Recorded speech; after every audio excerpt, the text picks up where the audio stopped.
Hola y bienvenidos, mi nombre es Carlos Augusto López, soy licenciado en diseño gráfico. Aquí aprenderemos las nociones básicas del programa, ya que es una herramienta bastante útil que les resultará de gran ayuda cuando ustedes estén en la parte laboral. Les voy a dar ciertas nociones con respecto a un fundamento teórico que es importante que lo conozcan antes de adentrarnos en el programa. Yo tengo aquí preparado un esquema que acostumbro dar cuando estoy iniciando los cursos, las clases y los diplomados, en el cual podemos ver esquemáticamente un poco lo que tiene que ver con respecto a este programa. Como indica allí la lámina, Illustrator trabaja con el vector y su manipulación en gráficos, ilustraciones y tipografía, en aspectos o niveles que tienen que ver con lo que es la creación, edición y efectos. En un primer nivel de lo que es creación, nos encontramos ciertas herramientas fundamentales o claves. Por ejemplo, una de ellas sería lo que es la herramienta de la pluma o el Pen Tool. Es una herramienta fundamental en programas tanto Illustrator, Photoshop y programas similares, porque básicamente con esta herramienta nosotros podemos crear de manera profesional y desde cero cualquier elemento, cualquier gráfico. Aprender bien el uso de esta herramienta, aprender bien el comportamiento de esta herramienta y por supuesto seguirla practicando de manera constante. Otra herramienta bastante importante tiene que ver con lo que es el buscatrazos. En inglés lo van a conseguir como el Pathfinder. Esta herramienta del buscatrazos lo que nos permite es hacer distintos tipos de operaciones entre las formas, bien sea interrelacionarlas, segmentarlas, fusionarlas, etc. Mediante este panel nos permite hacer figuras, elementos, iconos, emblemas de manera bastante profesional. Está lo que es el panel o la ventana de alineación, para no dejar la responsabilidad de organizar los elementos únicamente por acomodación visual, sino que de manera precisa nosotros podemos organizarlos. Este programa en específico nos proporciona tres tipos de parámetros. Nos permite alinear los objetos entre ellos, pero uno de ellos se mantiene fijo, lo que sería un objeto clave, y nos permite organizarlos entre ellos, pero en relación a lo que es la mesa de trabajo. Con respecto a otras herramientas en este nivel de lo que es la creación, tenemos lo que es la fusión, que en inglés la vamos a conseguir como blend. La fusión lo que nos permite es interrelacionar formas mediante planos seriados. Lo interesante es que estos planos seriados se generan en base a una integración de dos o más formas, pero los pasos intermedios pues realmente no figuran únicamente a nivel de apariencia. Tenemos las herramientas del gradiente. El gradiente nos permite hacer una transición entre dos tonos o más, de manera de que estén fundidos. Dentro del programa, dos tipos de gradiente, de tipo radial y de tipo lineal. Es la malla de degradado en este programa. Mediante esta herramienta de malla de degradado nos permite lograr efectos mucho más complejos, mucho más precisos, lograr un realismo vectorial con bastante detalle mediante una malla en la cual nosotros asignaríamos colores a los nodos. En un segundo nivel tenemos lo que es la edición. Esto aplica para todos los programas de diseño, bien sea el diseñador, el artista, el fotógrafo, la persona que opera el programa, está generando un documento editable, se le denomina documento maestro. En el caso de Illustrator, este archivo editable es muy importante porque estaríamos generando elementos que no dependen de resolución, son redimensionables a cualquier escala y siempre va a mantener los bordes bien definidos. Estos tres elementos son fundamentales para definir lo que es un vector. Entonces los documentos editables los conserva el autor, el artista, el fotógrafo. Precisamente nos permite hacer cambios o modificaciones en cualquier etapa del proyecto y se proporciona únicamente el acoplado. A menos que el cliente lo solicite, se le da bajo un costo adicional. Y en el caso de efectos, para Illustrator se utilizan de manera estratégica para cuestiones muy puntuales. Si nosotros quisiéramos caer en el artificio de lo que son los efectos y experimentar a profundidad con ellos, el archivo que nosotros generemos en Illustrator en vectores, este se da de alta y se utiliza y se trabajaría para dar efectos de pintura, ciertos retoques y ciertos detalles en Photoshop, siempre y cuando ofrezcan un plus o una ganancia al archivo. Algunos calificativos con los que nosotros podemos conseguir lo que son los gráficos vectoriales, vectores, arte vectorial, o gráfico de colores planos. Entre otros usos más específicos tenemos que se emplea para lo que son las ilustraciones, insertos publicitarios, layouts para web y dispositivos móviles, entre otros. La imagen digital se fundamenta en base a dos métodos, en base a píxeles o en base a vectores. Si nosotros generamos la imagen digital en base a píxeles, que es el caso de Photoshop o programas similares, estaríamos creando una imagen que va a estar fundamentada en base a una trama que está constituida por pequeños recuadros de luz y color. Es un mosaico regular que me proporciona todos los tonos posibles a representar. Fíjense que si nosotros nos acercamos a una imagen fundamentada en píxeles, podemos notar cómo se hace mucho más evidente este mosaico o este entramado que constituye la estructura de las imágenes. Son pequeños recuadros, efecto de la persistencia retiniana. Los tonos se mezclan en nuestra retina y nos permite observar esos tonos de manera continua y poder reconocer la forma a cierta distancia.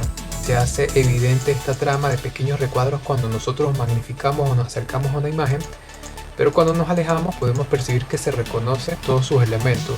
¿Qué pasa cuando nosotros necesitamos redimensionar una imagen fundamentada en píxeles, bien sea a mayor o menor escala? Por tratarse de píxeles, por tratarse de esta trama matriz regular, ella tiende a distorsionarse cuando se modifica incluso por encima de un 20%, o sea que la queremos hacer más grande. También hay una pérdida, una degradación de la imagen cuando nosotros la hacemos más pequeña, pero obviamente se hace más evidente cuando la hacemos más grande, porque siempre es la necesidad que nosotros tenemos al momento de diseñar o de componer un arte gráfico, el hecho de tener imágenes a buen tamaño para darle salida impresa. Por ejemplo, al nosotros hacer la imagen más grande o más pequeña, pues tiende a distorsionarse y es lo que se presenta y que todos conocemos comúnmente como que se pixeló. En el caso de lo que son los vectores, son gráficos que no dependen de resolución, no se van a estar distorsionando como los píxeles, porque los vectores son simplemente una configuración geométrica que se fundamentan en base a una apariencia y que en estructura se mantienen muy simples. Entonces, cuando redimensionamos una imagen vectorial, está escalando a nivel numérico, no a nivel gráfico, por ello no se distorsiona, no dependen de resolución, son redimensionables a cualquier escala y sus bordes siempre se mantienen definidos. Podemos establecer un flujo de trabajo en el cual haya un complemento, se genere la estructura y esto se exporta a Photoshop para aplicarle los efectos de pintura como tal, sin importar de que los vectores tengan estas condiciones o estas características. Si nosotros necesitamos, y va a ser así, compartir estas imágenes, bien sea porque se va a imprimir, bien sea porque la vamos a compartir en redes sociales, porque la vamos a montar a una plataforma en específico, la modalidad de consumo por excelencia siempre va a ser el píxel. Pero obviamente con estas características de que la podemos exportar a un buen tamaño, sus características visuales se van a mantener también.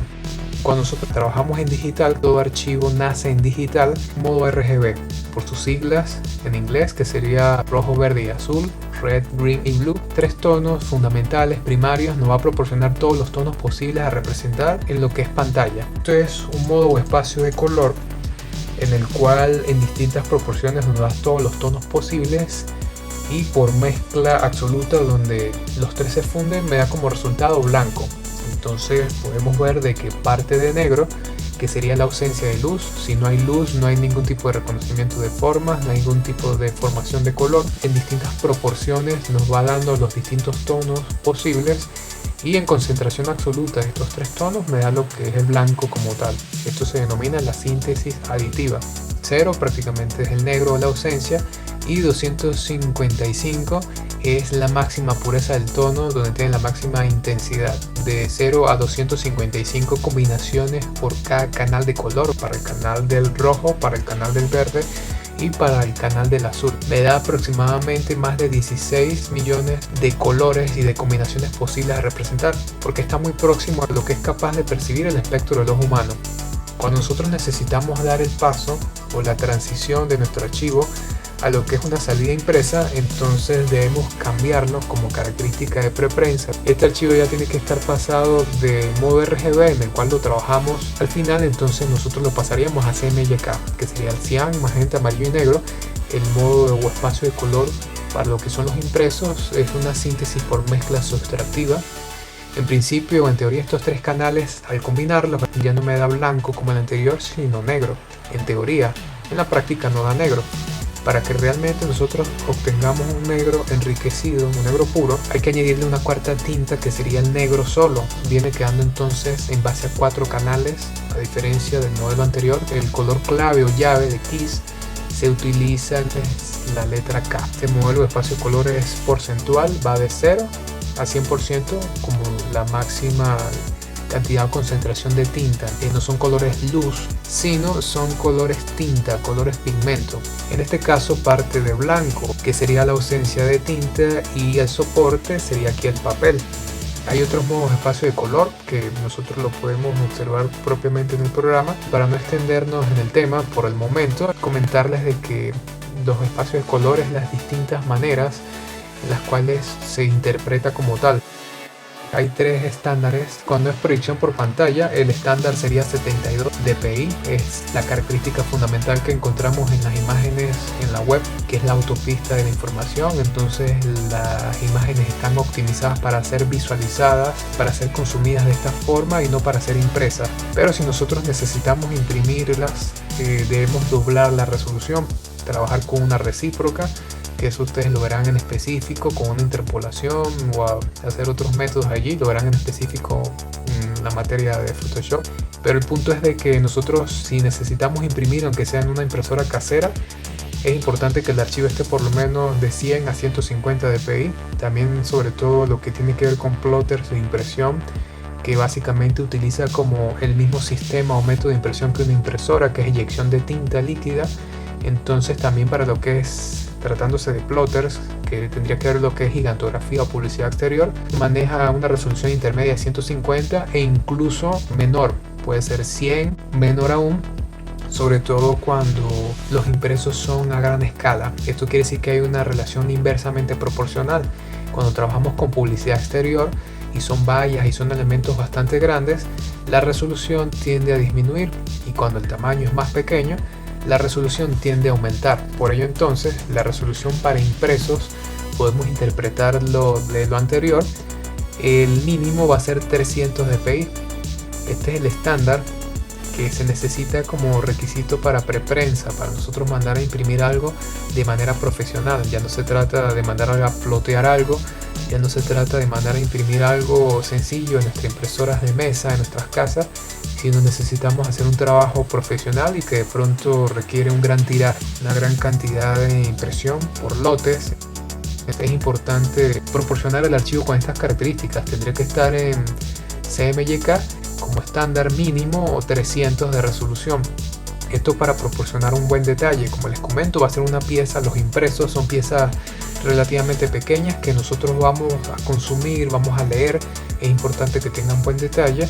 Puede estar a 15 o 20 centímetros de nuestra vista, entonces por ello sí se requiere mucho más detalle que una gigantografía o una publicidad exterior, que de pronto la vamos a ver en la autopista a incluso metros de distancia, donde elementos son bastante grandes, pero a la distancia se perciben como tal y podemos reconocer las imágenes. Hay unos estándares intermedios, impresión lo que es pigmento seco, impresión láser, 220, porque el pigmento seco en polvo pues da más detalle de lo que es el pigmento líquido, porque la tinta tiende a expandirse en lo que es el soporte como tal.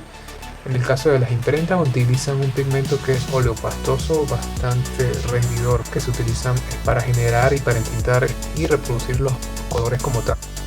Lo que es la resolución, pues simplemente calidad de detalle, definición, dependiendo de las características del medio y del soporte, bien sea digital, bien sea impreso, bien sea una impresión con calidad profesional de gran tiraje, o una impresión de mayor formato, o una impresión casera. Nosotros tomaremos la decisión. En el caso de los vectores, pues no depende tanto de ello. Los vectores terminan siendo píxeles al final para poder ser consumidos, entonces sí hay que tener presente estas variables.